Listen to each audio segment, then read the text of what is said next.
Tone, it's some real money in the room. I beat Tune to the draw today, y'all. I was here before you got here. Let's go, Tune. What's up with you, Tune? OG Percy show no mercy. That's the way my daddy cursed me, man. Well, OG, since the last time we sat down, a lot has transpired in the news. Most definitely. So 50 Cent and Tony Yayo posted pictures of and videos of Tony Yayo and I believe it was Uncle Murda on the plane with Ja Rule, you know what I'm saying? And more videos came later with showing that Ja Rule actually stood on business. Apparently Ja Rule had to get off the plane or whatever, but Ja Rule stood on business. You seen the videos.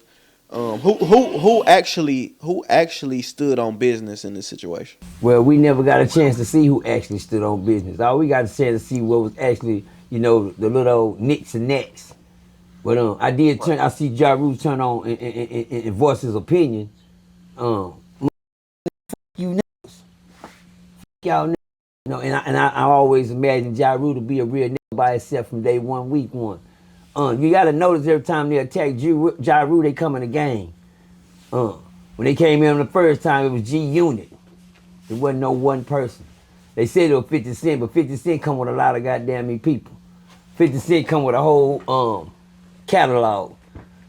Shout out to Ja Rule, man, for not being, you know what I'm saying, a real one, man. And I've been a Ja Rule. It's you, baby. Goddamn it. Everything Ja Rule put out there, man. Ja Rule was live in what he did. It's cold that us black folks bully our own people out their own business. Sad, man. Our own people, for us to show who the gangster and who, man, say, Ja Rule gave us hits, man. Ja Rule gave us music we can live by for the rest of our life. Ja Rule put out hits that, didn't consist of always killing another black man. The music these other guys put out, you understand. I'm a G Unit fan, I mess with Uncle Murda. I mess with Tony Yayo, but Ja Rule had clean music without, the uncut.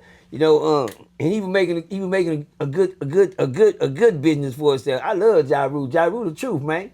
It was always a Ja Rule fan, man. If you want a Ja Rule fan, you ain't a hip hop fan. But to see what they doing, they still playing itty bitty games. Tell them a crib. I had a partner, man. Every time you picked on him, he let me pick on him. And then one day he got tired of being picked on. And then so what he did decide to do one day, he stole the guns out the studio we went to. We went to DSR studio down Dirty South Records. I was signed to Dirty South Records. Me and my partner Drico. And one of my partners named Lamont, that was inside of there, on the south side of Fort Worth. He was being bullied by, a couple of more guys. And on this occasion, they jumped on him once. They had jumped on Lamont. Lamont told they had beat him up. He on that south side. But, this go with picking on the pick-on game. So, my partner Lamont pulled up to the store one day, and he got his girlfriend in the car with him. And, the same core guys decide, hey, we're going to pick on him again. Well, sometimes enough is enough. You understand me? That bitch go again. So, you know what Lamont did? This time, Lamont went to the store. He took his car. He got out the car. And he drove around the corner. He parked his car. He got the guns he got from the studio. He ran back around that corner with the same guys that kept picking on him, and he gunned them down. R.I.P. to C-Con, Honey, bro. R.I.P. to all the niggas that he killed, doing. Shout out to my Dank, the one that made it. You got one that lived through that occasion. Lil Henry gone. That was a horrible sight to see, but the moral of that story was you can only pick on people for so long before they decide they're gonna do something to you. That's the moral of that story. So I hate to see that Tony Yayo and Uncle Murda them, they ain't growed up when they see Ja Rule. You understand me? But Ja Rule, he man enough to say, I got me fucked up, you better go on and play with somebody else. I seen him do that to the point where he got put off. Now the man already on a plane in Jordan said, man, let's take a ride, brothers. I mean, goddamn, Yayo and Unc, when y'all gonna grow up? Oh, cause one of y'all on that Yayo and one of y'all too old to grow up, cause you just Unc. Come on, Uncle Murda, man, don't do that, man. That I don't like I told you, my thing, too. I hate bullies, man. Man on the plane finna catch a ride like everybody else, and here these niggas go with the in the back. Oh, old bitch nigga. Then when he stood up for himself, all of a sudden he in the wrong. Well, 9 times out of 10, that's how it be. You understand me? The most aggressive nigga gotta go. So we know who was just talking shit, and we know who was standing on business. So it looks like to me that Ja Rule stood on business on this one. Because the aggressive one can't get back on the plane. It shouldn't be a break he had to take. We still here, don't worry about it. We shouldn't be a break he gotta take, man. These niggas are pedophiles.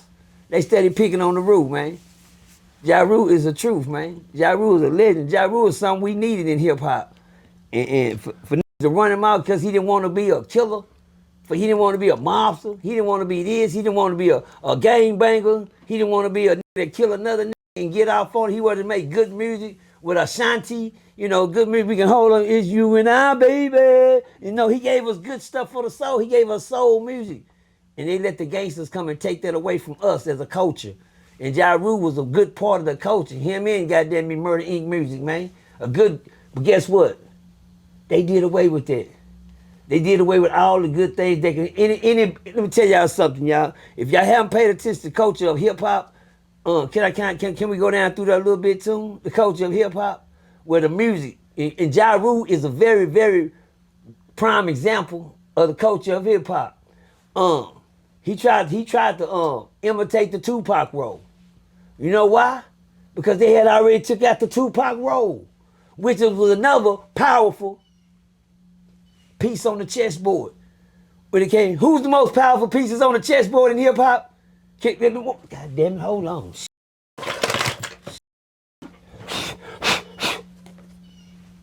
We're gonna start at the top. We're gonna start with the king of hip hop. I'm the king of hip hop. There is none higher.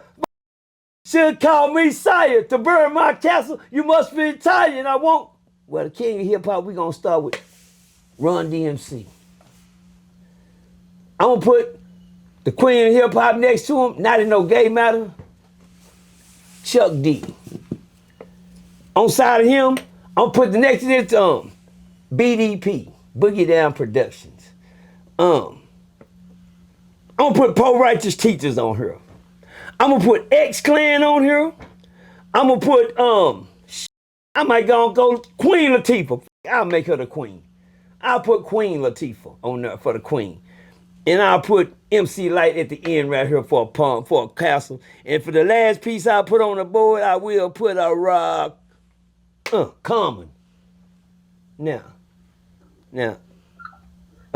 notice the rim that's rapping. Now let's go over to the defense side of town. Now on this side of town, let's start with the destruction of rap. The ones that took rap to another. Let's start with NWA.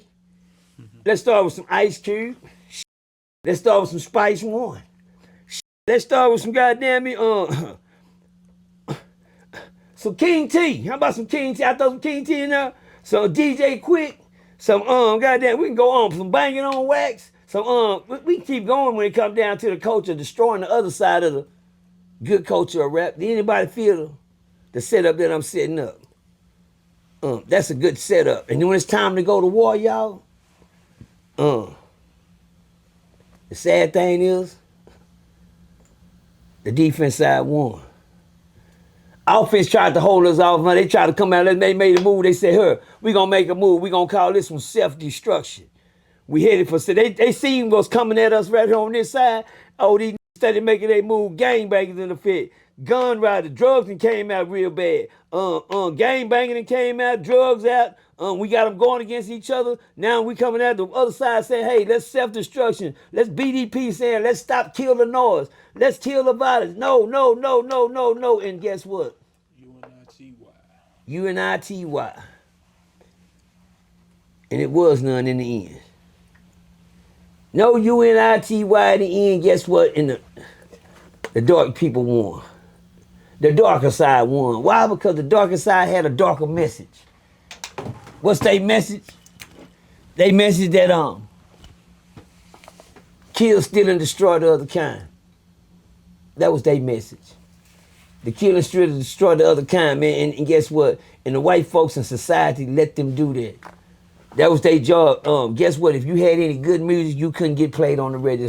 If your music didn't say kill, steal, and destroy the other kind, you didn't get no play on the radio station. If your music didn't say knock this brother off and knock that brother off, you didn't get no play. Shout out to my queen on this side. The queen on this side was Lauryn Hill, man. Lauryn Hill, man. Is that her name? The best thing I ever seen as a queen that could do good to her keeper, you know, she was a conscious rapper. All conscious rappers got rid of. And they run you non-conscious rapper because they didn't want you niggas to have nonsense. Run a nonsense rap to the game, and guess what? No more Ja Rules, no more Queen Latifahs, no more MC Light, no more Public Enemy, no more Commons. Nobody with a message. All you got is kill, kill, kill, slide, slide, slide, and drill, drill, drill now. Well, that's the culture. Bars. Hey, real tone, there's some real money in the room.